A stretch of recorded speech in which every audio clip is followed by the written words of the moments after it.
Nasunog ang isang pipeline sa Nanning, China.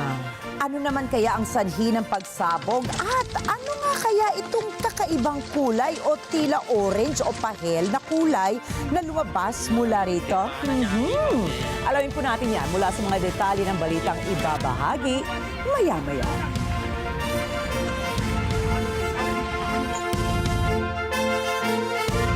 Magandang gabi, ako po si Rikki Mathay. Ako si Rikki Alagao Flores. Ito ang mata ng Agila International. Para naman sa mga headlines ngayong Biyernes ng gabi. Department of Foreign Affairs handang ilika sa mga Pilipino sa Lebanon kung sakaling lumubha pa ang tensyon sa nasabing bansa. Pilipinas kinundi ang pagpapalipad ng intercontinental ballistic missile ng North Korea. Bansang Japan nakapili na ng panibagong punong mahistrado ng bansa. Ukrainian President Volodymyr Zelenskyy at Donald Trump magkikita sa New York. And Hurricane Helene nagbabadyang tumama sa Georgia, USA.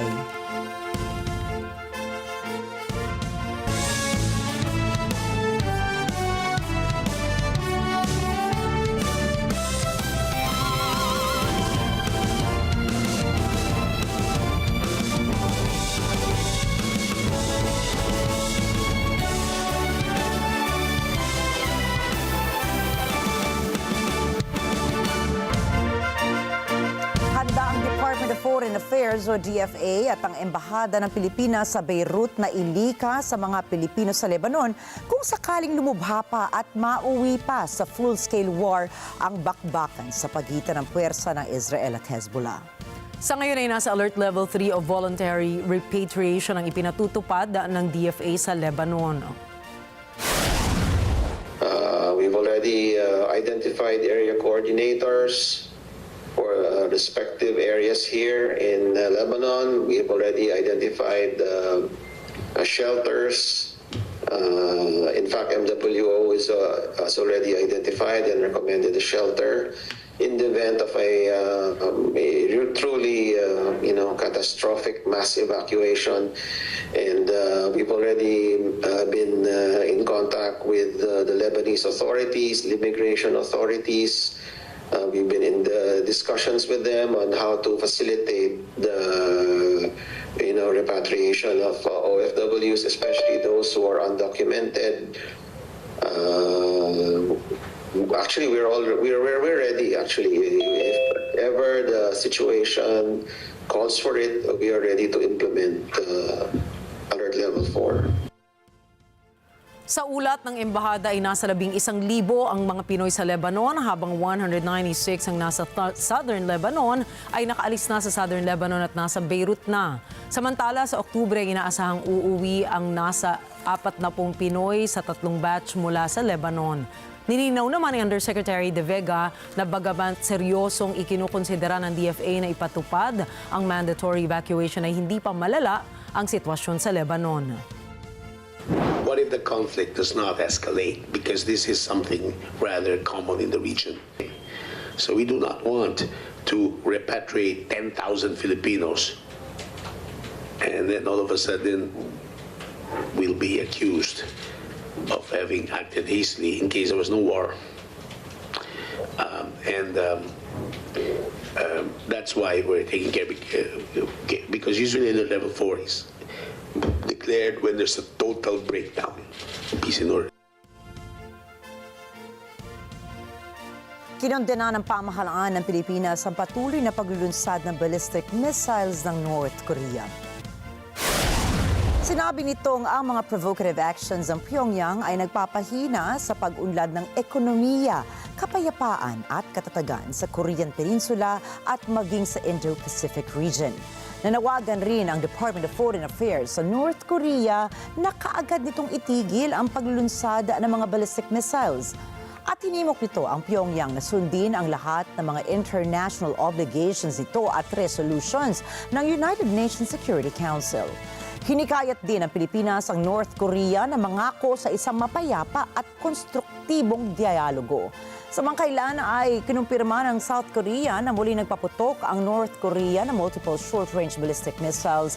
Subalit, hindi ito naglabas ng impormasyon kung saan bumagsak ang nasabing missiles ng Pyongyang. Nangyari ang nasabing insidente ilang araw lamang matapos ulunsad ng Pyongyang ang uranium enrichment facility nito. Inihirit ni Chinese Ambassador to the Philippines Wang Qilian ang renewal of commitment ng diplomatic ties ng Pilipinas at ng China. Nanawagan ang Chinese envoy sa Pilipinas na makipagtulungan sa China para isulong ang kooperasyon tungo sa regional peace and stability. Binigyan diin ni Wang na dapat na nakatuon ang pansin ng Manila at Beijing sa pagsusulong ng benepisyo at interes sa mga mamamayang Pilipino at Chinese. Samantala, sinabi naman ni Foreign Affairs Undersecretary Maria Teresa Lazaro na magtutulungan ang Pilipinas at China para pahusayin ang diplomatic, economic at people-to-people relations ng dalawang bansa. Sasapit sa 50 taon ang diplomatic ties ng Pilipinas at China taong 2025 kung saan ay nagsimula noong June 9, 1975. Nagsasagawa po ang Philippine Army ng isang 6 na araw na katihan patrol na naglalayong palakasin ang operational capabilities ng mga kalahok nito. Sinabi ni Army spokesperson Colonel Louis De Maala na ginanap ang send-off ceremony sa 1st Scout Ranger Regiment Headquarters sa Camp Texon sa Bulacan.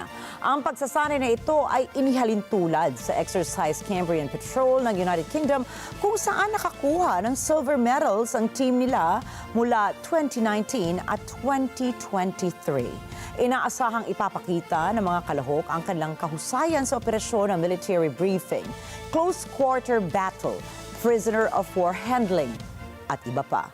Pati na rin sa chemical, biological, radiological, and nuclear defense, reconnaissance patrol, at iba pang mga areas. Ayon kay De Maala, ang aktibidad na ito ay maghahanda sa mga tactical units ng Pilipinas upang mapantayan ang kakayanan ng mga kaalyadong puwersa sa buong daigdig. Samantala, asahang muli ang dagdag presyo ng oil products sa susunod na linggo. Batay sa projection ng Department of Energy Oil Industry Management Bureau, nasa 30 hanggang 60 sentimos ang posibleng maging dagdag sa presyo ng kada litro ng gasolina. 65 hanggang 90 sentimos naman ang taas sa presyo kada litro ng diesel. Posibleng tumaas ng 40 sentimos hanggang 50 sentimos ang presyo ng kada litro ng kerosene. Ayon sa ahensya, ang patuloy na tensyon sa pagitan ng Israel at Lebanon ang sanhi ng price hike. Ayon po sa forecast ng Pag-asa, ay posibleng sumampa sa typhoon category ang bagyong Julian na ngayon ay nasa tropical depression o TD category lamang. Signal number 1 na sa Babuyan Islands at silangang bahagi ng mainland Cagayan o sa mga lugar ng Santa Ana, Gonzaga, Gataran, Lalo, Bagao, Bugay, Apari, Santa Teresita, Camalanyugan, Peña Blanca at Ballesteros. Napanatili ni Julian ang lakas ito na may maximum sustained winds of 55 kilometers per hour malapit sa gitna at gustiness na aabot sa 70 kilometers per hour. Kaya po asahan na rin ng publiko na maglalabas ang Pag-asa ng babala ng bagyo hanggang tropical cyclone wind signal number 3. Kaugnay nito ay sinabi naman ng Department of Social Welfare and Development o DSWD na handa na ang kanilang ahensya sa posibleng epekto ng TD Julian sa Pilipinas. Tiniyak ni DSWD spokesperson Irene Dumlao, naghahanda sila ng sapat na family food packs o FFPs para sa mga lugar na posibleng maapektuhan ng bagyo. Anya, may kabuuang 153,575 FFPs ang inihanda ng DSWD para sa mga probinsya ng Ilocos Norte, Ilocos Sur, Cagayan, Apayao, Mountain Province, Abra, Benguet at Kalinga. Handa na rin ang 17,621 boxes ng FFPs para naman po sa mga lalawigan ng Bukidnon at Misamis Oriental sa Mindanao na inaasahang maaapektuhan rin ng iba pang weather systems. Tiniyak din ni Dumlao na lahat ng mga field offices ng DSWD sa Luzon ay patuloy na nakikipag-ugnayan sa kanilang mga lokal na counterparts para sa anumang updates at iba pang impormasyong kaugnay ng bagyong Julian. Hiling din ng DSWD sa publiko na manatiling alerto at lagi makipagtulungan sa kanilang LGUs upang maiwasan ang anumang hindi magandang insidente habang nananatili ang bagyong Julian sa Pilipinas. Pinangunahan ni Pangulong Ferdinand Marcos Jr. ang inaugurasyon ng Panguil Bay Bridge. Ito ang pinakamahabang sea crossing bridge sa Mindanao. At nagkakahalaga ang proyektong ito ng mahigit sa 8 bilyong piso. Mahalaga ang Panguil Bay Bridge dahil ito ang nagdudugtong sa Tangub City sa Misamis Occidental at bayan ng Tubod, Lanao del Norte sa Mindanao. Ang 3.2 kilometer na tulay na ito ang siyang lalong magpapabilis sa transportasyon ng mga tao, mga kalakal at serbisyo, kung kaya't inaasahan ito magtutulak ng pag-unlad ng ekonomiya sa Mindanao. The bridge connects two provinces. More importantly, we all know that the increased economic activity is going to be a very important development building block for both the provinces and for the entire island of Mindanao.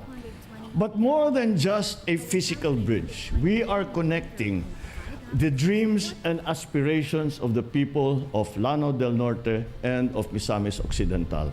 With this bridge, what once took 2 hours will now take 7 minutes and will benefit 10,000 travelers a day.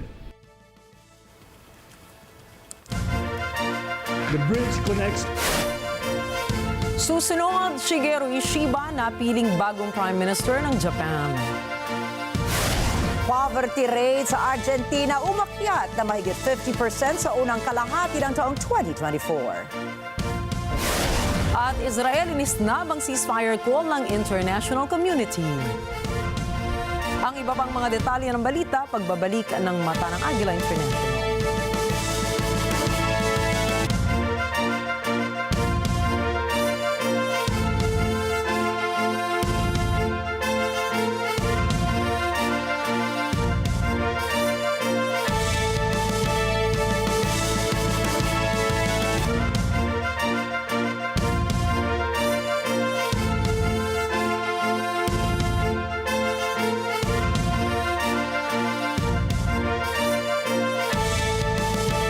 This portion is brought to you by 318 Automart.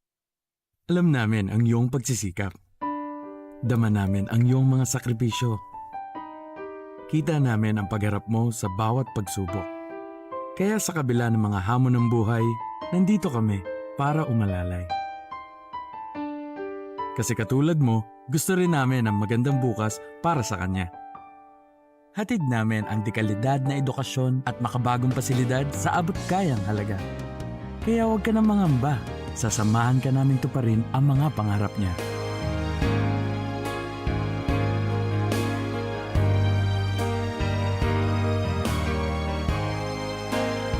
Maaasahan mong sulit dito ang mga pinagsikapan mo.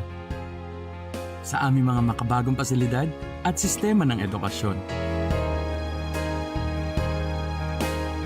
Ilalabas natin ang aking talino at mga kakayahan niya.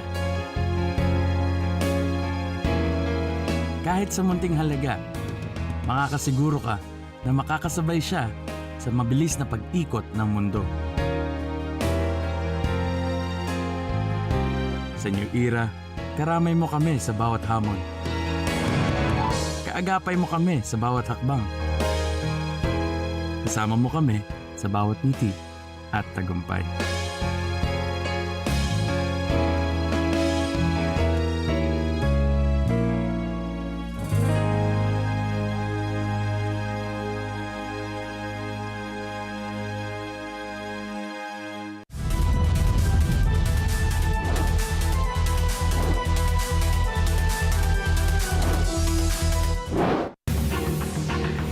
Exclusive! Laban ng EPIRA claimants nagpapatuloy. Nakikipag-ugnayan na po kami para sa tamang pondo para mabayaran na po kami lahat. Karapatan namin ito. Expose! Bagong modus sa mga scammer sa pamagitan ng pagtawag sa mga biktima at nagpapakilalang ahente ng mga bangko. Ating ibubuking. Nakaka-trauma talaga. Yun lang po yung savings ko na naubos talaga. Pinaghirapan mo ng Ang tagal, tapos bigla na lang mawawala. Mag-asawang senior citizen na walang maayos na kabuhayan, nagpaparesponde. Ayaw namin maging pabigat sa mga anak namin. Dahil mahirap din po ang buhay nila. Sabado, alas 6 hanggang alas 7 ng gabi, ito ang Responde, Mata ng Mamamayan. Stick together, Sunday 25, Sunday 25. This portion is brought to you by Robic Builders.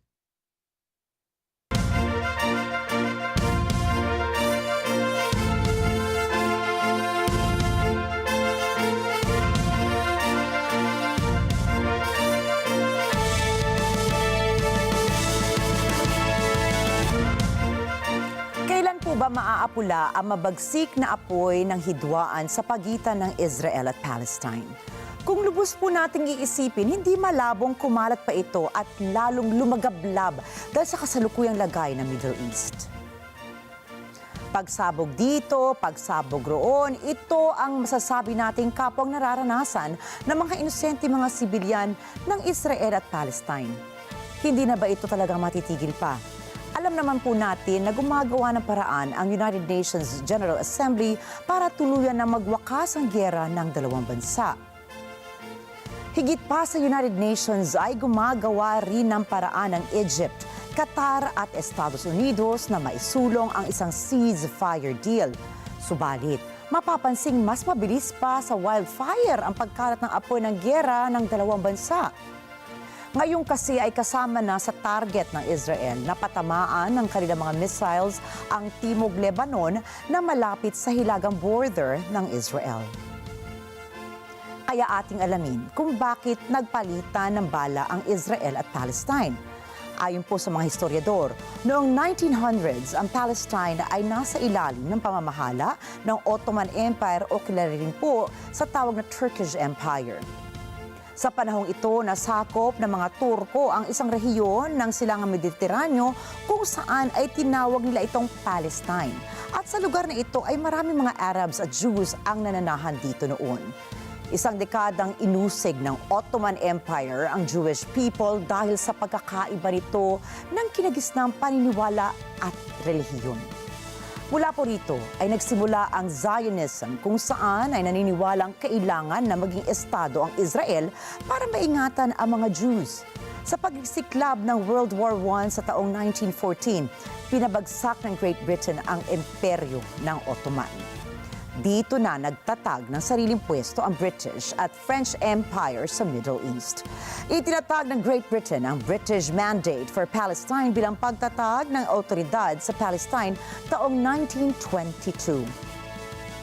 Sa ilalim po ng mandato na isang British Empire na tulungan ang Jewish people na makabangon mula sa pag-uusig.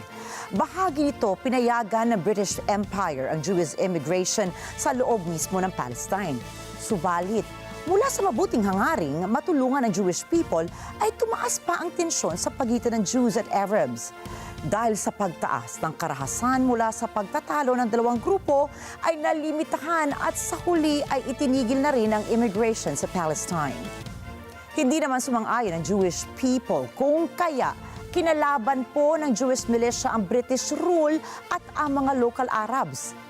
At sa kalagitnaan naman ng World War II, halos 6 na milyon na mga Jews ang namatay mula sa Holocaust.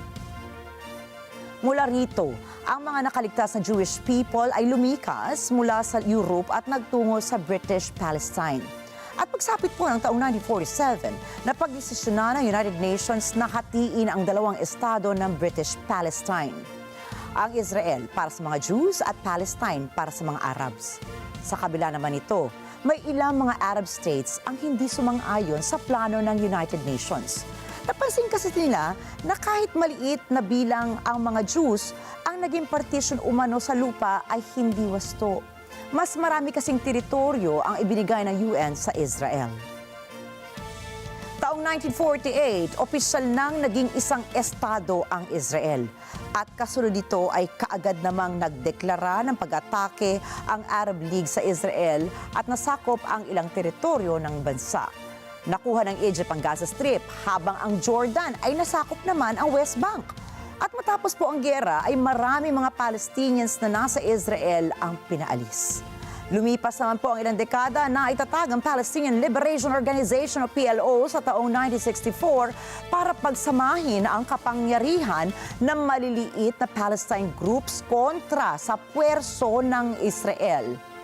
Taong 1967, muling sumiklab ang isang giyera sa pagitan ng Israel at ilang mga Arab states at tinugurian na Six-Day War.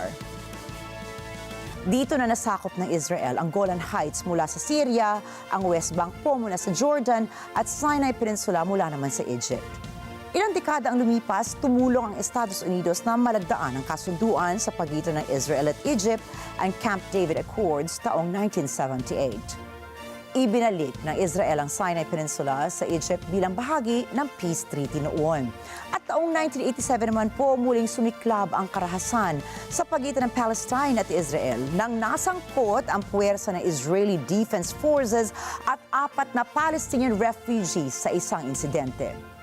Dito po kasi nasawi ang 4 na refugees na pinagsimulan ng First Antifada. Marami pong Palestinian militias ang nakipaggirian sa puwersa ng Israel, kung saan libo-libo naman ang namatay. At pagdating ng taong 1993, ay nagkasundo ang Israel at PLO na gumawa ng isang timeline upang maisulong ang kapayapaan sa rehiyon sa ilalim ng Oslo Accords.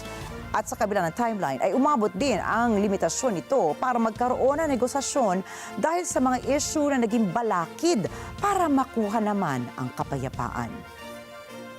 Kabilang narito ang issue sa status ng Jerusalem na isang mahalagang lugar para sa Israel at Palestine, mga karapatan ng mga refugees at panghuli ang dumaraming bilang ng Jewish settlements sa mga teritoryo ng Palestine.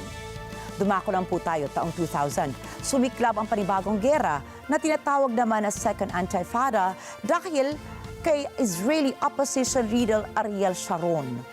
Bumisita po kasi Sharon sa Jerusalem na ikinagalit naman ng mga Palestino. Makalipas ang 5 taon ay natapos ang giyera nang umalis ang puwersa ng Israel sa Gaza Strip. Taong 2006, nanalo sa Palestinian legislative election ang Sunni Islamist group na Hamas. Dito na nagsimula ang giyera sa pagitan ng Hamas at puwersa ng Israel hanggang nagkaroon ng ceasefire deal sa pagsusulong ng Egypt, Qatar at ng United Nations taon namang 2021. Subalit, akala na marami na magtatagal po ang tigil putukan sa pagitan ng Israel at Hamas. October 7 po, 2023, hindi bababa sa 1,000 ang mga Israeli ang pinatay na militanteng grupong Hamas. Marami ding dinakip at ginawang hostage ng grupong Hamas, subalit ang iba sa mga ito ay pinatay din sa huli. Sa tulong ng Lebanese group na Hezbollah, nagpalipad ito ng higit sa 4,000 mga missiles para patamaan ang hilagang Israel. Dito na gumanti ang Israel para ituloy ang naudlot na giyera nito laban sa Hamas. Sa patuloy na pag-atake ng pinagsamang puwersa ng Hamas at Hezbollah, muling nagpatuloy ang giyera. Ngayong Setyembre, sumali na rin ang Lebanon sa giyera matapos ang sunod-sunod na pag-atake ng puwersa ng Israel sa Timog Lebanon nitong Lunes lamang. Ayon sa Lebanese Health Ministry, hindi bababa sa 700 ang namatay sa mga residente sa Southern Lebanon habang libo-libo naman ang nawala ng tirahan at nagpasyang lumikas na lamang patungo sa kabisera ng bansa, ang Beirut. At mula sa umiiral na malawakang pag-atake ng puwersa ng Israel at Lebanon, ay masasabi natin ang katagang history repeats itself dahil sa patay-sinding relasyon ng Israel at ng ilang Arab states. Nitong Huwebes ay maraming mga pro-Palestine protesters ang nagmarcha at nagsagawa ng demonstrasyon sa New York City bago ang United Nations General Assembly address ni Israeli Prime Minister Benjamin Netanyahu. Tinanggihan din ng Israel ang 21-day immediate ceasefire laban sa Hezbollah ng Estados Unidos. Kinumpirma rin ito ni Israeli Foreign Minister Israel Katz. Marami po ang umaasang matatapos din ang hidwaan sa pagitan ng Israel at Palestine dahil marami ang natatakot sa posibleng mas malawak pang gyera sa buong Middle East. Sa katunayan po, itinaas na ng Department of Foreign Affairs sa Alert Level 3 ang Lebanon para sa voluntaryong pagpapauwi ng mga Pilipino roon. At kung magkakaroon man ng full-scale war, ay itataas na po ng DFA ang Alert Level 4, subalit huwag naman sanang umabot pa sa ganito.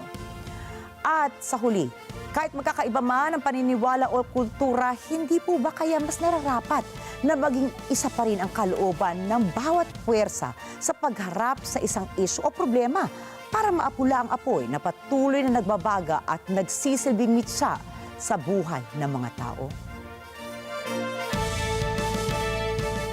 Sa isang round of election, nakatakdang maging Prime Minister ng Japan si Shigeru Ishiba. Si Ishiba ay 67 anyos na ngayon at tinalo niya si Sanae Takaichi sa botong 215 to 194. Sa kanyang talumpati, binigyan din ni Ishiba ang pangangailangan na umangat ang ekonomiya ng Japan.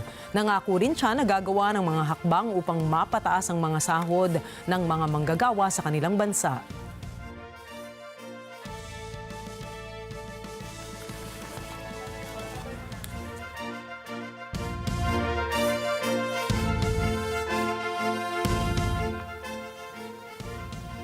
Inaprubahan ng International Monetary Fund o IMF Board ang 7 billion loan ng Pakistan para isalba ang naghihingalong ekonomiya nito. Sinabi ng IMF na makatutulong ang loan na ito para palakasin ang macroeconomic structure ng Pakistan at masuportahan ang pagbangon nito sa aspetong pinansyal. To commit for the structural reforms and fiscal reforms. These two things are very important if we follow the structural reforms, and these are the benchmarks of IMF as well. We have to take the taxation measures. We have to find the undertaxed or untaxed, people who are not currently in the tax net. We have to find that. We have to broaden the tax net. We have to get rid of loss-making entities. We have to go for the privatization. We have to control our public spending. We have to curtail our public spending so that, the spending is more used for the development expenditures. I think we take all these measures, then we will be able to make this program the last program. Inanunsyo ng Australia at United Kingdom na magkakaroon sila ng kasunduan upang gumawa ng bagong klase ng nuclear-powered submarine. Bibili ang Australia ng mga US Virginia-class nuclear-powered submarines mula sa Estados Unidos sa susunod na dekada. Pagkatapos nito ay bubuo sila kasama ng UK ng bagong klase ng AUKUS submarine. Sinabi ni Australian Defense Minister Richard Marles na kabilang sa kasunduan ang industrial cooperation, technology transfer at ang operasyon ng lahat ng mga mekanismong ito. Sa isang pinagsamang pahayag, sinabi ng AUKUS na pinalalakas nila ang kanilang kakayahan na makabuo at makapaghatid ng mga offensive at defensive hypersonic technologies. May mabigat na babala si Russian President Vladimir Putin laban sa mga Western countries. Sinabi nitong mapipilitan silang gumamit ng nuclear weapons kapag tamaan sila ng conventional missiles. Ang nasabing desisyon ay kasagutan nila sa plano ng US at Britanya kung papayagan nila ang Ukraine na gamitin ang mga conventional Western missiles sa Russia. Dagdag pa ni Putin na isang malinaw na pag-atake sa Russia kapag pinayagan ng Estados Unidos at Britain ang Ukraine na gumamit ng mga missiles. Ang mga komentong ito ay ginawa kasunod ng paghiling ni Ukrainian President Volodymyr Zelenskyy kay US President Joe Biden at sa iba pa nitong kaalyado ng karagdagang armas at tulong militar upang maisagawa na niya ang kanyang tinatawag na victory plan na nagsisimbolo ng katapusan ng kanilang giyera laban sa Moscow. Nakasaad po kasi sa 2020 na batas sa pirmado ni Putin na maaari nilang gamitin ng nuclear weapons kung sakaling may nuclear attack mula sa kalaban. Sa kabila naman ito, nanawagan ang China na tinitignan bilang pinakamalapit nilang kaalyado ngayon ng Moscow na maghunos dili bago gamitin ang kanilang nuklear na armas. Naglabas ng international search request ang Norway para kay Brenson Jose na may kaugnayan sa pagbebenta ng mga pager sa Hezbollah na sumabog noong nakaraang linggo. Si Jose na isang Norwegian Indian ay founder ng isang Bulgarian company na bahagi ng supply chain ng pager. Iniulat na siya ay nawala habang nasa isang work trip sa Estados Unidos kasunod ng pagbebenta ng mga pager. Nagbukas ang Norwegian Police ng international warrant para sa kanya, ngunit wala pa silang ibinibigay na detalye kung ano ang gagawin nila upang mahanap si Jose. Kapag nawawala ang isang tao sa ibang bansa, karaniwang naglalabas sila ng global alert, ngunit maaari rin silang direktang makipag-ugnayan sa mga foreign agencies depende sa mga pangyayari. Sinabi ni European Council President Charles Michel na ang pagpayag na lalong lumala ang kaguluhan sa pagitan ng Israel at Lebanon ay isang irresponsableng aksyon. Narito po ang report ni Mayfan Zaragonza. Humarap si European Council President Charles Michel sa United Nations General Assembly noong Huwebes. Sinabi nitong kailangan na ang pagbababang armas sa Gaza at Lebanon.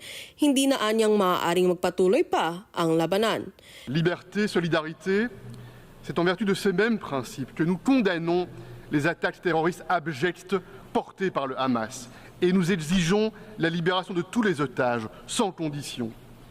Israël a le droit de se défendre dans le respect du droit international et du principe de proportionnalité. Nous voulons un cessez-le-feu immédiat, conformément à l'ordonnance de la Cour internationale de justice.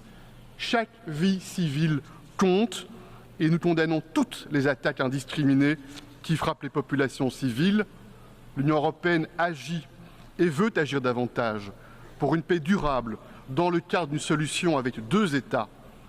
L'escalade sans fin doit cesser et je le dis, entraîner le Liban dans cette spirale est absolument irresponsable.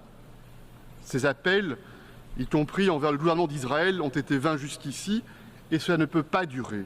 Avec franchise, Mo Ibrahim, si l'aide économique et l'assistance à l'Afrique sont... L'Union européenne soutient et soutiendra l'Ukraine aussi longtemps que nécessaire, fidèle à la promesse de liberté et solidarité, nous réaffirmons notre engagement pour une paix globale, juste et durable qui doit être fondée sur les principes de la Charte des Nations Unies. Binigyang diin ni Michel ang suporta ng bloc sa Ukraine sa laban nito sa Russia. Kinondena rin ni Michel ang civil war na nagpapatuloy sa Sudan. Dagdag pa nito, malaki ang naidudulot na pananakit ng gyera lalong-lalo na sa mga kababaihan.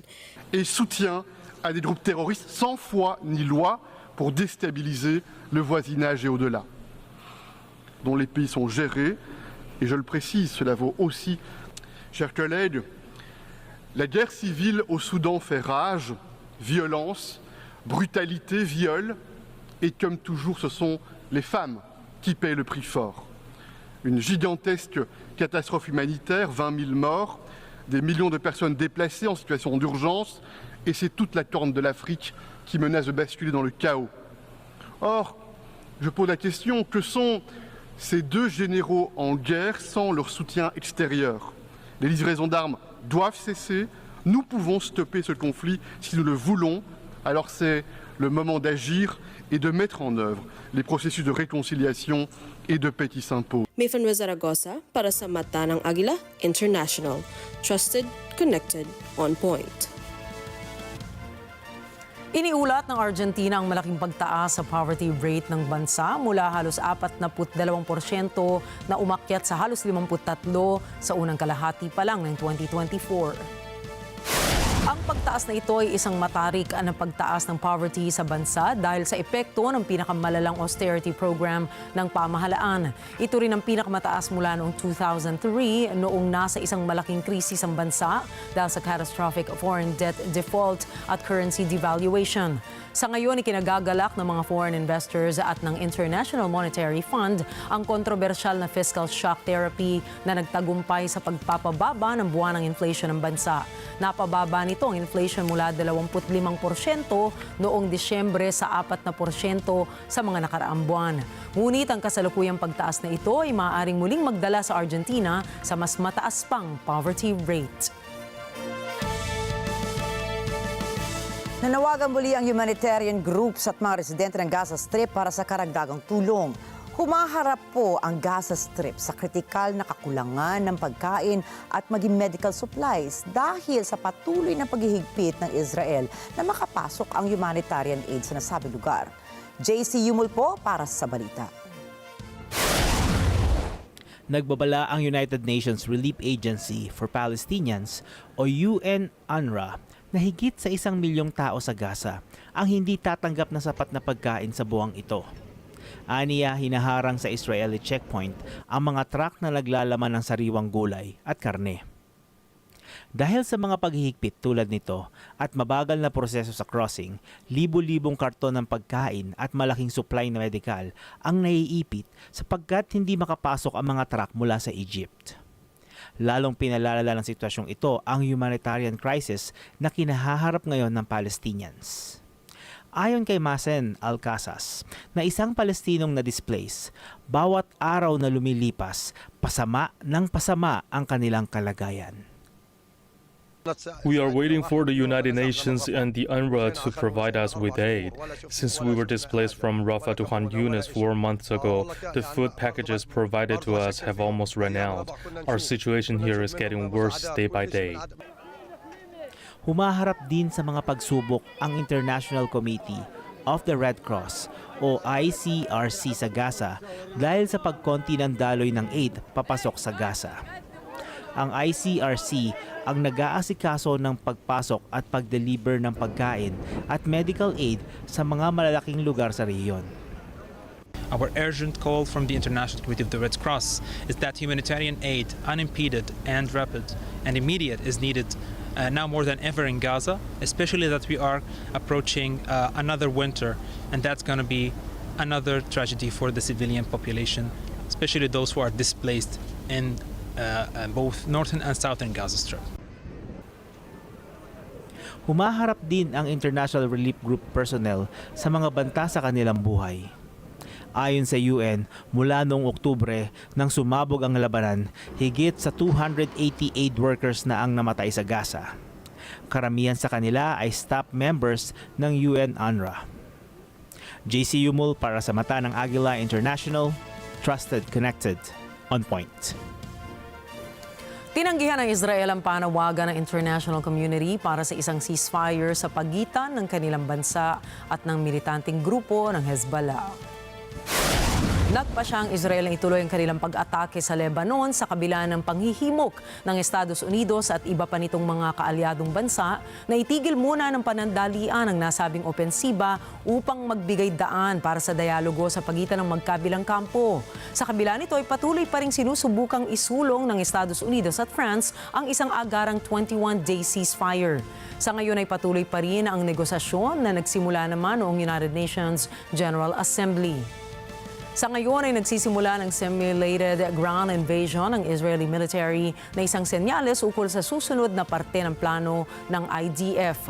Nagpadala na rin ng Israel ng reserve troops at karagdagang sundalo sa Israel-Lebanese border na handang rumesponde sa kahit anong insidente. Ayon naman sa Israeli military ay handa rin silang tumulong sa mga sibilyang nais umalis sa kanilang mga naturang strike zone. אנחנו עכשיו בלבנון הולכים למנוע כל אפשרות של העברות אמל"ח מאיראן אל מול מה שגרנו עכשיו לחיזבאללה. Ayon kay Air Force Commander Major General Tomer Barra ay handa ang Israeli Air Force na suportahan ang on-the-ground troops ng Israel sa okasyon na tuluyan nitong lumusob paloob ng Lebanon at pipigilan rin nila ang pagpapadala ng armas ng Iran papasok sa Lebanon. משום שהביטחון של נסראללה, חיזבאללה, ביכולת להשתקם ממה שקרה לו לפני מספר ימים, היא תלויה בשיבר הפתוח שמגיע מאיראן. אנחנו בעצם נערכים כתף אל כתף עם פיקוד צפון לכניסה של תמרון קרקעי. נערכים, אם יופעל, זו החלטה מעלינו.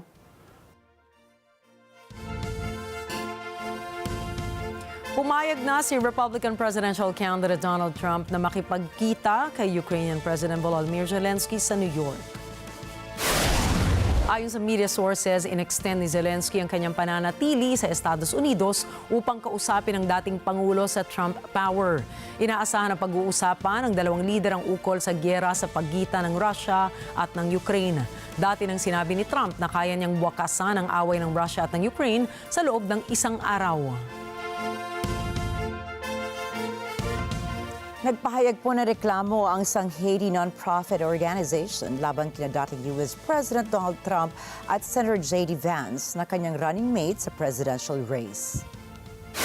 Isinampa ang mga reklamo ng Haitian Bridge Alliance na isang non-profit group na nagtataguyod para sa mga Haitian immigrants. Nagmula ang mga reklamo sa mga pahayag na Trump at Vance na di umano'y ang mga Haitian immigrants sa Springfield ay kumakain ng mga alagang hayop sa lugar. Unang pinalaganap ni Vance ang mga aligasyon sa social media na inaakusahan ang mga Haitian migrants ng pagdukot at pagkain sa mga aso at pusa. Inulit rin ni Trump ang mga paratang sa kanyang debate labang kay US Vice President Kamala Harris. Nagdulot ang galit at takot sa komunidad ng mga Haitians sa Springfield ang mga paratang na ito. Yes, since Monday, after the tweet of the Senator Vance, the Asian community in Springfield are a little bit shocked and frustrated. And a lot of them are maybe talking about leaving Springfield. A lot of them are, there is so much fears in the community. Ayon sa Haitian Bridge Alliance, nagudyok ito ng anti-immigrant sentiment na nagresulta sa kaliwat kanang banta at panghaharas laban sa Haitian immigrant population sa lugar. Nag-alok ang Estados Unidos ng $20 million na pabuya sa sinumang makapagbibigay ng impormasyon para tuluyang maaresto ang isang Iranian na nagtatangkang ipa-assassinate si dating US President Donald Trump at dating National Security Advisor John Bolton. Si Shahram Poursafi na membro ng Islamic Revolution Guard Corps o IRGC ay inakusahan na nagbayad ng mga kriminal para patayin si Bolton na kilalang kritiko ng Iran sa halagang $300,000. Inanunsyo ang reward matapos na pulungin ng US intelligence si Trump tungkol sa Iranian assassination plot laban sa kanya. Una nang itinanggi ng Iran na may balak silang patayin si Trump o makialam sa mga kaganapan sa Estados Unidos. Susunod, sewage pipe sa China sumabog. South Korea nag-imbento ng flying shopping carts. At Rose ng BLACKPINK pumirma ng kontrata sa Atlantic Records. Mga detalye ng mga balita sa pagbabalik na mata ng Agila International.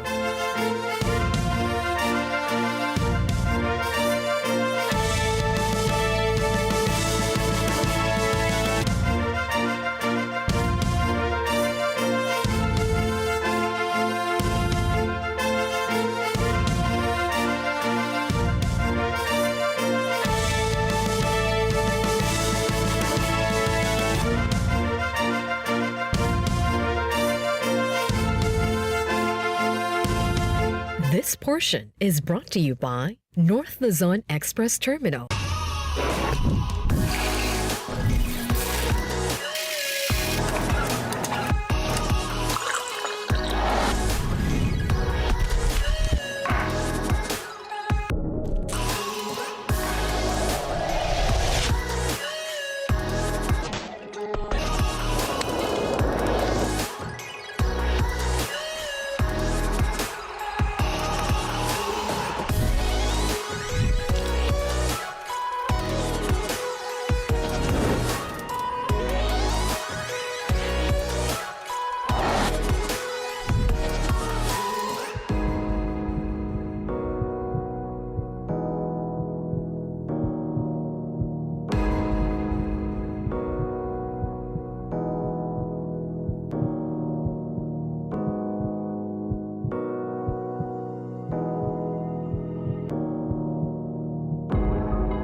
Handa ang gobernador ng Georgia, USA sa mga residente nito sa inaasahang pinsala na idudulot ng Hurricane Helene sa Georgia. Narito ang report ni Philip Toledo. On Thursday, Governor Brian Kemp warns Georgia residents to prepare themselves for Hurricane Helene. Kemp was visiting the State Operations Center at the Georgia Emergency Management and Homeland Security Agency headquarters here in Atlanta. The National Hurricane Center says Helene became a major Category 3 hurricane on Thursday afternoon, with sustained winds near 120 miles per hour or 193 kilometers per hour. It is expected to continue gaining power. Helene was forecast to make landfall in the evening in Florida's Big Bend region, possibly as a Category 4 storm with sustained winds in excess of 130 miles per hour or 209 kilometers per hour. Kemp says the storm would be a statewide event that would leave no part of the state untouched. This is a big storm. It is going to affect our entire state. We feel certain we're going to be having to remove debris and clear roads statewide. So instead of deploying a bunch of resources to one part of the state like we normally would do before a storm, we're expecting to have to deal with debris fields in all parts of the state. So we're going to have a lot of people that we need to get moving to get the roads clear. And if there are people in our way, that's just going to slow down our progress. And it's very dangerous as well. As you remember in the last storm, we had a loss of life with a tree falling on a car. So just if people can stay home and stay off the roads unless it's an emergency or something critical that they have to do, that would be a big help to us. Officials plead with residents in the path of the storm to heed mandatory evacuation orders. This or face life-threatening conditions. National Hurricane Center Director Michael Brennan says Helene's surge, the wall of seawater pushed on land by hurricane-force winds, could rise to as much as 20 feet or 6.1 meters in some spots. And as tall as a two-story house, the center says the hurricane was 160 miles or 274 kilometers west-southwest of Tampa, Florida as of 3 p.m. Strong rain bands were whipping parts of coastal Florida. Rainfall had already lashed Georgia, South Carolina, central and western North Carolina, and portions of Tennessee. Atlanta, which is hundreds of miles north of Florida's Big Bend, was under a tropical storm warning.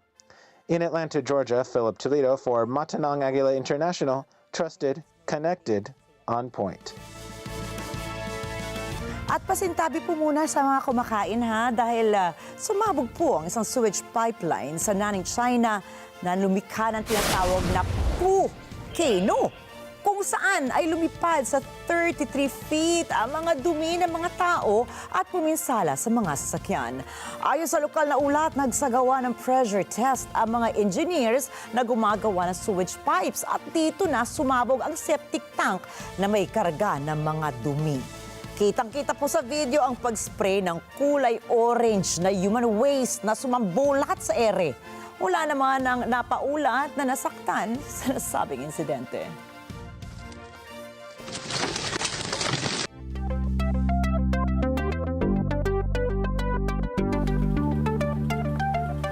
Sa ibang balita, sa South Korea nakapag-imbento ang mga researchers ng Seoul National University of Science and Technology ng unang flying shopping carts. Ayon sa mga researchers, ang naimbentong flying carts ay senyales ng inobasyon at pag-usad ng teknolohiya. Dinisenyo ang flying carts mula sa pinagsamang wire baskets at drones.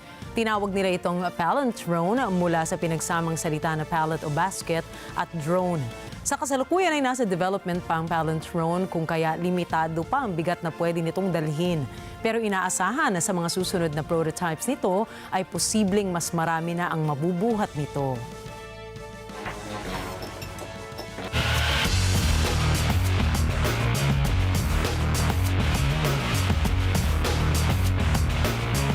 Baitang sports po tayo, inanunsyo na ni NBA star Derrick Rose na ito ay magre-retiro na sa paglalaro ng basketball.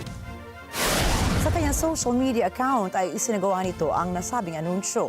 Dagdag ng tinaguri ang pinakabatang most valuable player ng NBA na napapanahon na ang kanyang pagre-retiro sa loob ng 16 na taong career sa basketball. Sa pangatlong season ng kanyang paglalaro sa liga ay nakamit niya ang NBA's Most Valuable Player Award, kung saan nakuha din niya ang record ng pinakabatang player na makakuha ng ganitong uri ng parangal sa edad na 22. Siya rin ang naging number 1 overall pick ng 2008 NBA draft ng Chicago Bulls at League's MVP noong taong 2011. Naging Rookie of the Year siya noong 2008 to 2009 para sa Bulls at MVP ng 2 seasons matapos ang All-Star selection sa 3 ng unang 4 na season. Taong 2012 nang inoperahan ito sa tuhod, kung kaya't persahan itong hindi makapaglaro ng halos 2 seasons. Bukod po sa Bulls ay naglaro din ito sa New York Knicks, Detroit Pistons, Minnesota Timberwolves, Cleveland Cavaliers at Memphis Grizzlies.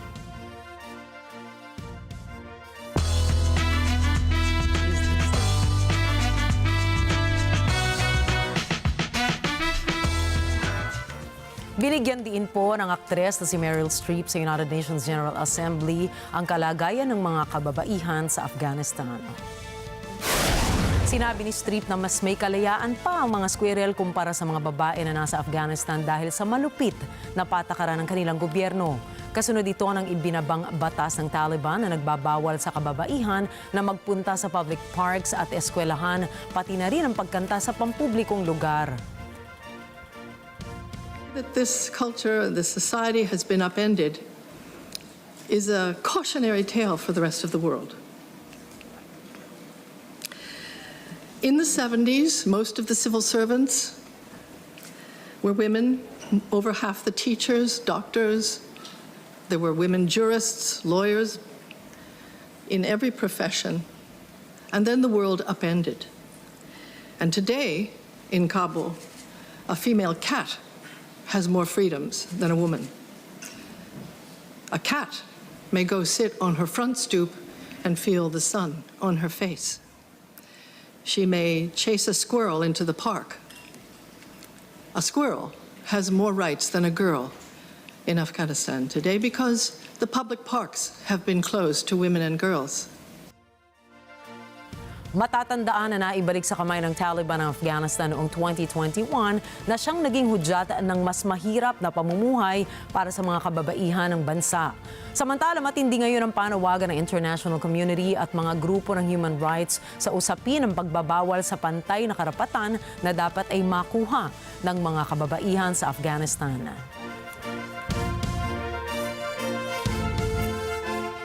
Pumirma na ngayon ang kontrata sa Atlantic Records ang miyembro ng BLACKPINK na si Rose para sa kanyang solo activities. Sa inilabas na Instagram post ni Rose ay mapapansin ang caption na "My number ones, I'm so excited to announce to you my signing with Atlantic Records."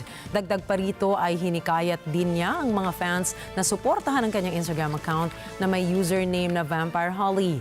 Anya ay dito masusubaybayan ang kanyang mga nakatakdang solo activities at projects kasama na ang kanyang buong team. Matatandaan na bilang solo artist ay inilabas ni Rosé ang kanyang debut single album na R sa ilalim ng Interscope at YG Entertainment noong 2021. Ilan sa mga hit solo songs niya ang On the Ground at Gone na pumasok naman sa Billboard Hot 100. Samantala, kinikilala rin si Rosé bilang global ambassador ng mga mamahaling brands gaya ng Yves Saint Laurent, Puma at Tiffany & Company.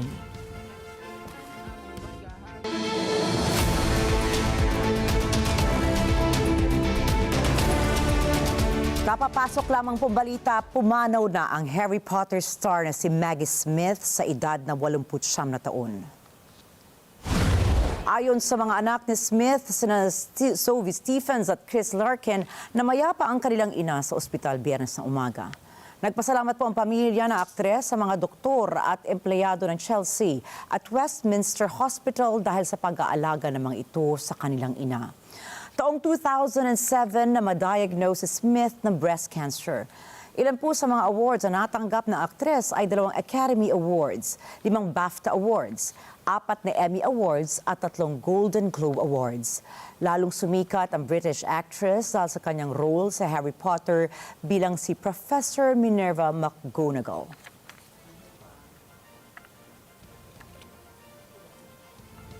Sa iba pang mga balita, aabot naman sa 30 milyong dolyar ang halaga ng Claude Monet painting na naibenta sa isang auction sa Hong Kong. Lumalabas na ang nasabing painting ng Nympheus ay nasa 125 taon na ang tanda. Nananatili ito sa pangangalaga ng pamilya ni Monet mula nang namatay si Claude noong 1926 bago ito tuluyang mapunta sa isang pribadong koleksyon. Ayon sa Christie's auction ay isang international client ang nakabili ng painting na hindi naman nagbigay ng personal na detalye sa pagkakakilanlan.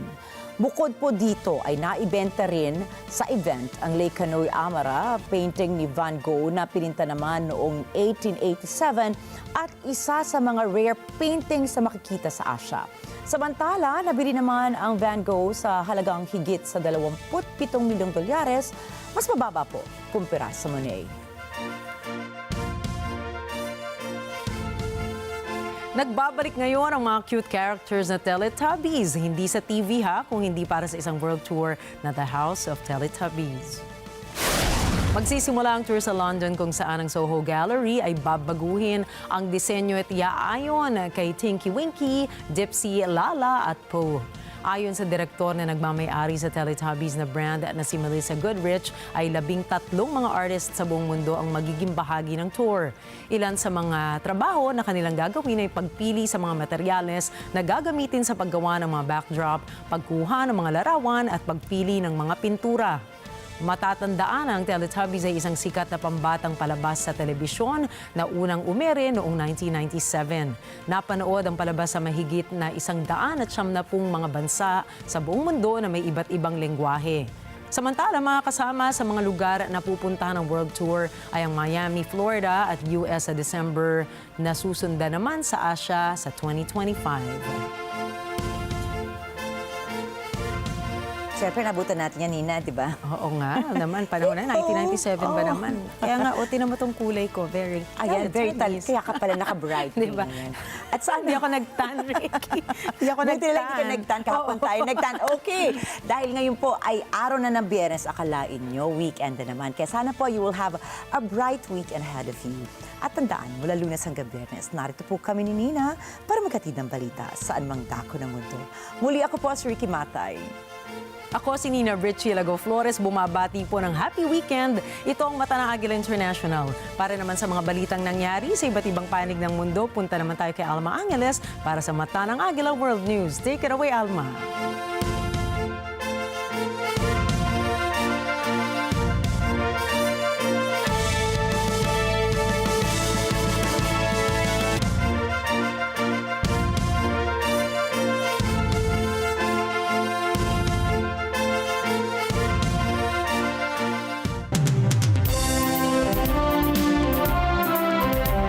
Nina and Rikki, good evening everyone. I'm Alma Angeles for Net 25 World News. On tonight's headlines. Helene pounds Florida with fierce winds, sparking fears of catastrophic storm surges and flooding. You need to be right now just hunkering down. Now is not the time to be going out. Not only are we seeing it hit landfall here in northern Florida, you're still seeing surge and water rising in parts of Florida far south. Israel rejects a ceasefire with Hezbollah, even as the U.S., France, and their allies push for a 21-day pause in fighting. We cannot have a war in Lebanon. My policy, our policy is clear. We are continuing to hit Hezbollah with full force, and we will not stop. And is Vladimir Putin ready to go nuclear? The Russian president issues a fresh warning, stating Russia reserves the right to use nuclear weapons if attacked. The news starts now.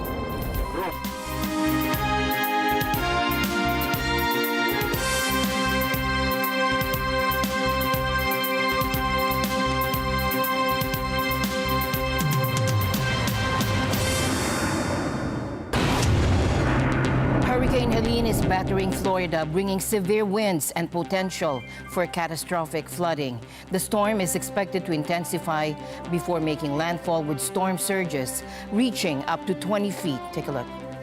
Forecasters are issuing dire warnings tonight as Hurricane Helene continues its assault on Florida's Big Bend region. Mandatory evacuations are in effect and states of emergency have been declared across multiple areas. Providing an update on Hurricane Helene, it is currently making landfall in Taylor County in the Big Bend section of Florida, Deckle Beach. It is a Category 4 storm with maximum sustained winds of 140 miles per hour. It is moving northeast at 24 miles per hour. Hurricane force winds are extending up to 60 miles from the center of the storm, and tropical storm force winds are extending 300 miles from the center of the storm.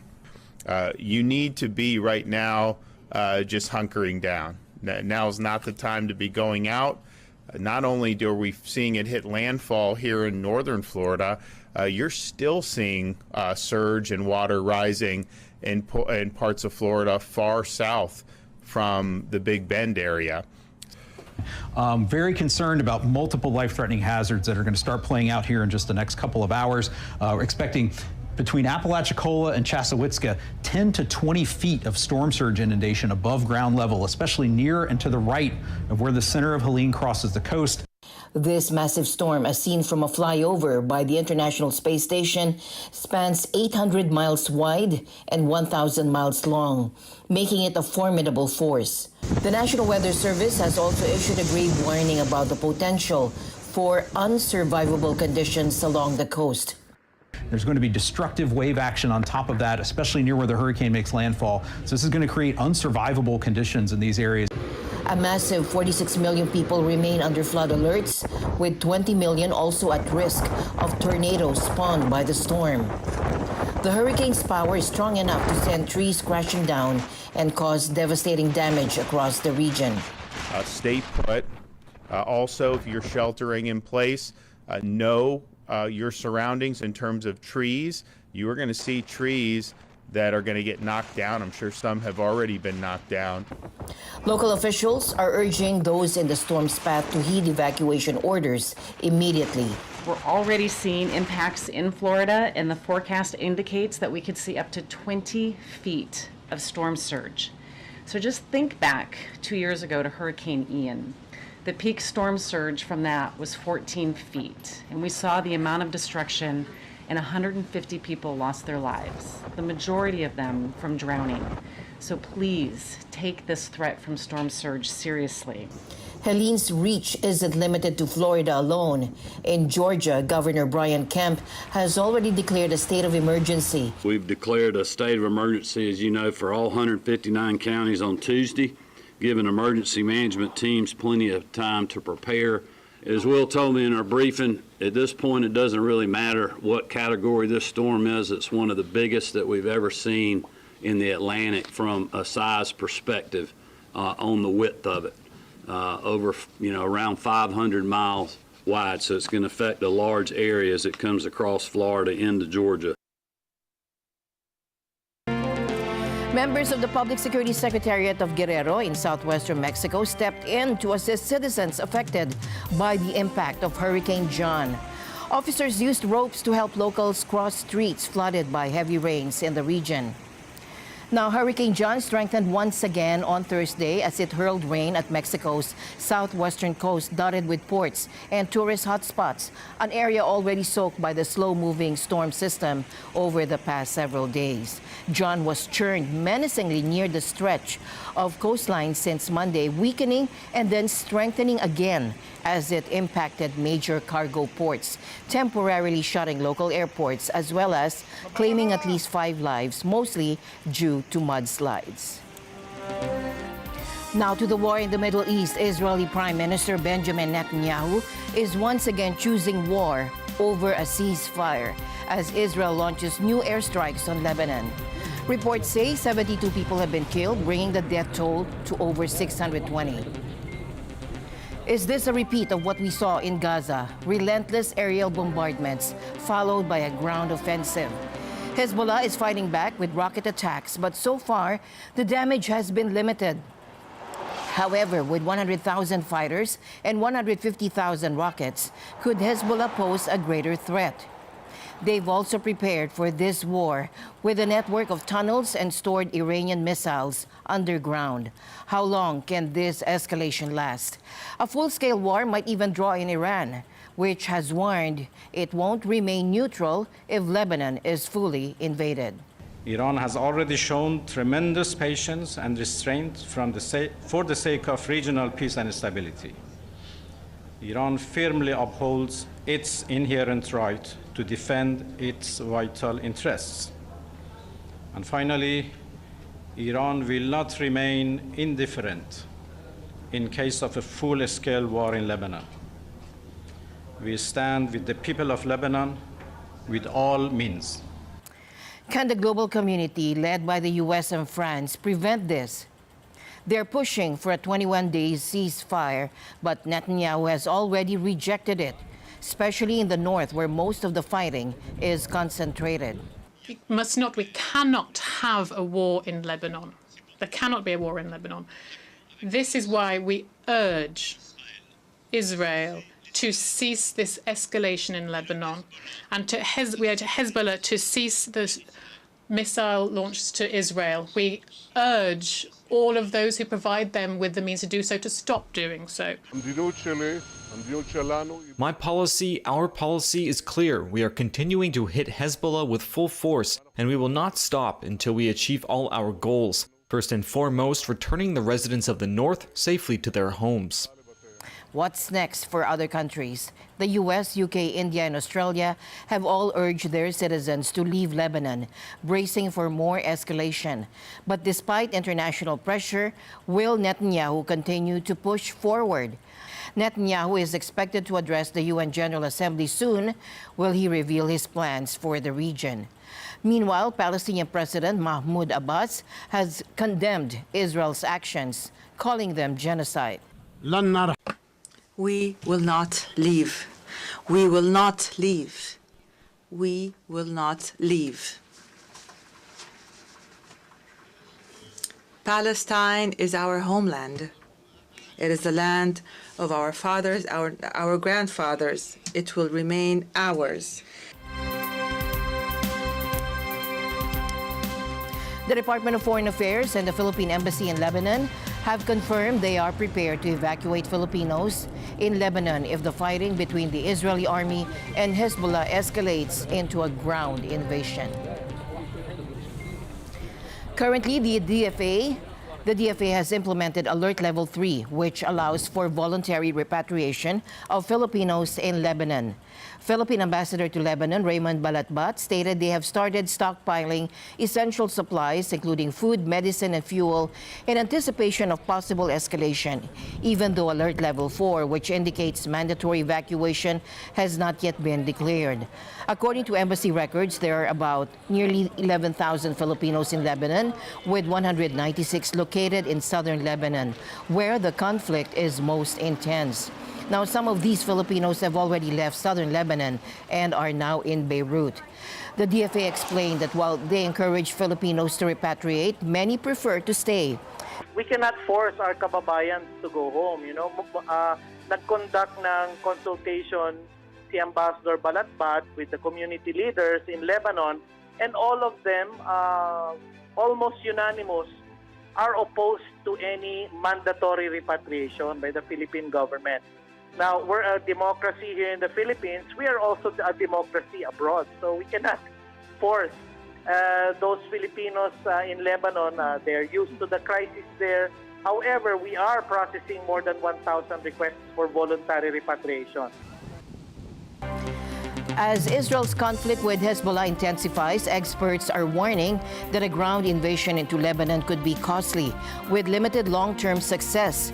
Dr. Andreas Krieg, a senior lecturer at the School of Security Studies, explains the difficult situation Israel faces as it tries to achieve its objectives while grappling with Hezbollah's entrenched presence in Lebanon.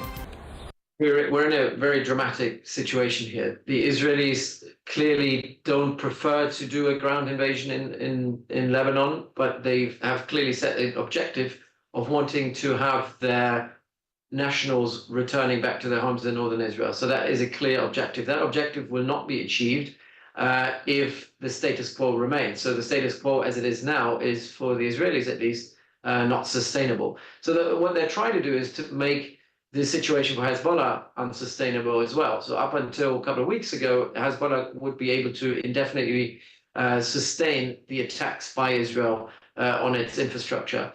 The military strategy Israel may pursue could have short-term benefits, but the bigger question remains, can Hezbollah be unseated? I think if the idea for the IDF is to then just grab territory and holding it in southern Lebanon, moving or pushing Hezbollah physically up to the Litani River, this is at least something that Israel might be temporarily be able to achieve, but is a situation that the IDF will not be able to maintain for long. So we'll have to eventually withdraw again. And then obviously Hezbollah can move back in. So it's an operation at large cost that at very best would probably achieve operational objectives, military objectives, but will be far from achieving any strategic objectives because Hezbollah will not be unseated in Lebanon and Hezbollah will not be destroyed. Despite lacking air power, Hezbollah is deeply entrenched and battle-hardened. They have no air power. They have no real air force. I mean, they have drones, but they're basically completely outperformed in the airspace. And Israel has full dominance of the airspace in both cases, in Gaza and also in southern Lebanon, which means it makes it very difficult for Hezbollah to operate in the open in a conventional sort of military way. So we will see, similar to Gaza, we will see Hezbollah trying to exploit the terrain and exploit their tunnel systems, exploit their hideouts and fortifications across southern Lebanon, attack the Israelis from the rear, trying to avoid open combat as much as possible because that's when you are being struck from the air, and basically wait for a sort of short range direct infantry engagement when possible. Dr. Krieg suggests a path to de-escalation might lie in Gaza. Everything they're doing is related to what Israel is doing in Gaza. So the easy way out, the easier, less costly way out for Israel would be to enter into negotiations wholeheartedly in Gaza and trying to find a settlement there, a solution, and a ceasefire, because then Hezbollah would find it much easier to step back from the edge, from the brink of escalation where we are right now. But offering negotiations with Hezbollah, as long as Gaza is ongoing and as long as the Netanyahu government is saying they're unwilling to do anything in Gaza in terms of solving the Gaza conflict, in this kind of context, Hezbollah is not going to agree to any ceasefire, any negotiation. So I think the root cause, the key to stability in Lebanon, will be an end of the war in Gaza. Is Vladimir Putin really prepared to go nuclear? The Russian president issued new threats, warning the West that Russia deserves the right to use nuclear weapons if attacked. But why now, and how serious is this warning, especially with Ukrainian President Volodymyr Zelenskyy meeting U.S. President Joe Biden to push for long-range missiles this week? Here's what President Putin had to say. Мы видим, что современная военно-политическая обстановка динамично меняется, и мы обязаны это учитывать, в том числе возникновение новых источников военных угроз и рисков для России и наших союзников. Документа. Агрессию против России со стороны любого неядерного государства, но с участием или при поддержке ядерного государства предлагается рассматривать как их совместное нападение на Российскую Федерацию. Также четко фиксируются условия перехода России к применению ядерного оружия. Будем рассматривать такую возможность уже при получении достоверной информации о массированном старте средств воздушно-космического нападения и пересечении ими нашей государственной границы. Имея в виду самолеты стратегической или тактической авиации, крылатые ракеты, беспилотники, гиперзвуковые и другие летательные. Could Putin be drawing a line in the sand? Experts believe this warning is directly tied to Ukraine's lobbying for more advanced weapons from the West. Now, here are the details. What's different about this threat? For the second time in 4 years, Putin has revised Russia's nuclear doctrine. And he's making it clear that any attack whether it's missiles, drones, or aircraft, could prompt a nuclear response. Is Russia abandoning the no first use policy, meaning it might strike first even without facing a nuclear threat? Mr. Putin stated yesterday, I think it demonstrates that he is concerned regarding the threat to the national security of Russia. And hence, he finds it necessary to warn the West, of course, in particular, US and NATO, that there is a limit to what they can actually do. And why is this happening now? The timing coincides with Ukraine's growing offensive inside Russian territory, including recent gains in the Kursk region. Zelenskyy is pushing for Western long-range missiles like the US-made ATACMS and Britain's Storm Shadow to strike deeper into Russia. In my view, there is a direct correlation between the fact that the US and the UK governments are suggesting that they are considering as to whether allow Ukraine to use Russian and British missiles to attack deep inside Russia. So there's direct correlation there, and Putin is saying, just stop it right there before further contemplation on this point, because it's going to have very dire consequences. So is Putin preemptively responding to this? Now, there are escalation concerns. How far could this go?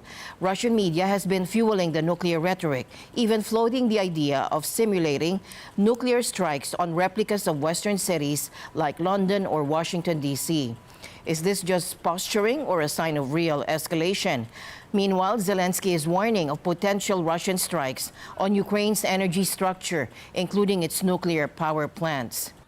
Recently, I received yet another alarming report from our intelligence. Now, Putin does seem to be planning attacks on our nuclear power plants and the infrastructure, aiming to disconnect the plants from the power grid. With the help of satellites, by the way, ladies and gentlemen, satellites of other countries. Russia is getting images and detailed information about the infrastructure of our nuclear power plants.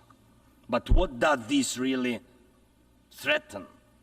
Any missile or drone strike, any critical incident in the energy system could lead to a nuclear disaster. A day like that must never come. Could this lead to an even greater disaster? During his U.S. visit, Zelenskyy is making his case for more military support. But will Biden be willing to give Ukraine the green light for long-range missiles? And what happens if the U.S. changes its stance after Biden's term ends? Now here's the outlook. Zelenskyy is leaving Washington with $8 billion more in military aid, enough to keep Ukraine's defense going for now. But with U.S. elections on the horizon, could the support from America shift? And what happens if Ukraine loses its strongest ally, depending on who wins the White House next year? But for now, Zelenskyy is trying to secure as much help as he can before time runs out. Federal prosecutors have charged New York City Mayor Eric Adams with bribery, wire fraud, and conspiracy in a scheme involving illegal campaign contributions from Turkish nationals. Take a look. The conduct alleged in the indictment, the foreign money, the corporate money, the bribery, the years of concealment, is a grave breach of the public's trust. Federal prosecutors charged New York City Mayor Eric Adams with bribery, wire fraud, conspiracy, and accepting illegal campaign contributions on Thursday. Manhattan's top federal prosecutor, Damian Williams, detailed a years-long scheme alleging Adams received improper valuable benefits from Turkish nationals in exchange for pressuring city officials to allow Turkey's new consulate to open, despite safety concerns. Today we are announcing campaign finance, bribery, and conspiracy charges against Eric Adams, the mayor of New York City. As the indictment alleges, Mayor Adams engaged in a long-running conspiracy in which he solicited and knowingly accepted illegal campaign contributions from foreign donors and corporations. As we allege, Mayor Adams took these contributions even though he knew they were illegal, and even though he knew these contributions were attempts by a Turkish government official and Turkish businessmen to buy influence with him. We also allege that the mayor sought and accepted well over $100,000 in luxury travel benefits from some of the same foreign actors who arranged many of the illegal campaign contributions. These benefits included free international business class flights and opulent hotel rooms in foreign cities. I will continue to do the job for 8.3 million New Yorkers that I was elected to do. Adams said he would not step down at a news conference outside Gracie Mansion, the official residence of the mayor, which federal agents searched just hours earlier. Adams said he would fight the charges in court and denied any wrongdoing. If it's campaign violations, I know I don't violate the campaign. That's right. If it's foreign donors, I know I don't take money from foreign donors. And I ask New Yorkers to wait to hear our defense before making any judgments. Adams is New York City's first mayor to be criminally charged while in office. Prosecutors said he disguised campaign contributions from Turkish sources by funneling it through U.S. citizens. Those funds allowed Adams to qualify for an additional $10 million in public financing. Turkey's foreign ministry had no immediate comment. First mayor in New York City history to actually be indicted while in office. There have been scandals involving New York mayors in the past. There have been some mayors who've quit while charges were floating around. It is hard to see what the defense would be to some of these charges. I mean, you could argue that the facts are wrong, although the government claims to have a lot of facts that show that there were foreign donations and that these donations were being hidden through straw donors. But once the government is able to establish that there were foreign donations and donations that were hidden through straw donors, it's hard to understand what the defense is. A senior U.S. defense official has revealed that China's newest nuclear-powered attack submarine sank earlier this year. And this incident reportedly happened sometime between May and June, while the submarine was docked at the Wuchang shipyard. Satellite images from Planet Lab show cranes at the shipyard suggesting there's been some activity related to the submarine. However, a spokesperson for the Chinese embassy in Washington has said they don't have any information to share about what happened.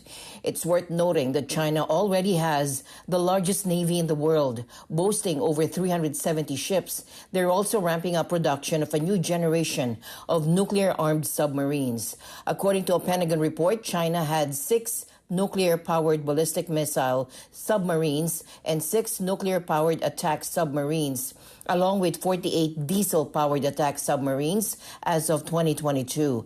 By 2025, their submarine force is expected to grow to 65, and by 2035 to a whopping 80. In another twist, Taiwan's defense ministry chimed in on Friday, saying that their intelligence services are aware of the situation regarding the reportedly sunk Chinese submarine. Defense Minister Wellington Koo spoke in Taipei, confirming that authorities are keeping an eye on things through various intelligence and surveillance methods, though he didn't go into further detail. And the news continues here on Net 25 World News. We'll be right back. Stay tuned. Ang mga maiinit na balita at rumaratsyad ng usapan ng bayan, ihahatid namin sa 100%! 100% ang pagbabalita! 100% talakayan! Lunes hanggang Biyernes! Alas 5 hanggang alas 7 ng umaga! Live na live sa Radyo Agila 1062 Mega Manila! At sa Net 25! 100%! Sa Net 25, let's live together. Sa Net 25. Veteran lawmaker Shigeru Ishiba was set to become Japan's next prime minister after winning a closely fought contest in his 5th and final attempt to lead the ruling Liberal Democratic Party. 国民を信じ、勇気と真心を持って真実を語り、この日本国をもう一度皆が笑顔で暮らせる。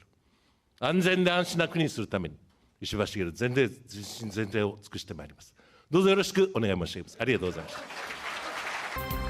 Ishiba prevailed over hardline nationalist Sanay Takaichi in a runoff vote in what was seen as one of the most unpredictable leadership elections in decades, with a record 9 candidates in the field.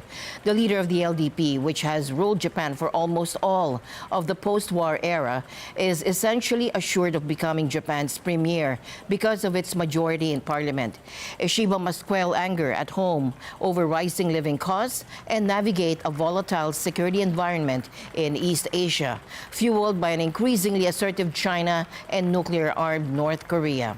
The scramble to replace current Premier Fumio Kishida was sparked in August when he announced his intention to step down over a series of scandals that plunged the Liberal Democratic Party's ratings to record lows.